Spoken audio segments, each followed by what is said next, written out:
ناظرین آپ نے وظائف بہت سنے ہوں گے، بہت وظائف آپ نے پڑھے بھی ہوں گے اور پڑھتے بھی ہوں گے، الحمدللہ پڑھنا بھی چاہیے۔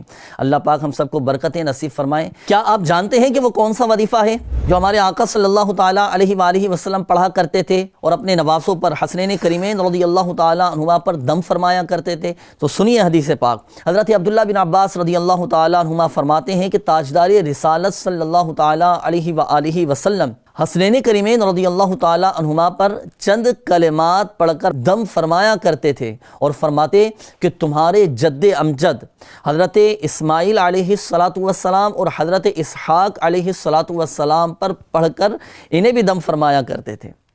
آپ جانتے ہیں کہ وہ کلمات کون سے ہیں؟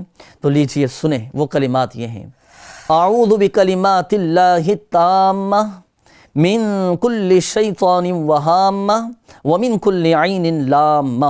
تو یہ کلمات ہیں ناظرین، یہ نوٹ کر لیں، یاد کر لیجئے اور یہ اپنے معمولات میں شامل بھی کیجئے گا، اور یہی وظیفہ، یہی مبارک کلمات پڑھ کر جو ہمارے آقا صلی اللہ علیہ وآلہ وسلم کی زبان مبارک سے یہ کلمات ادا ہوئے ہیں، تو ان کلمات کو یاد کر کے اپنے بچوں پر دم کیا کریں۔ انشاءاللہ الکریم اس وظیفے کی برکت سے، ان مبارک کلمات کی برکت سے ہمارے بچوں کی بھی حفاظت رہے گی۔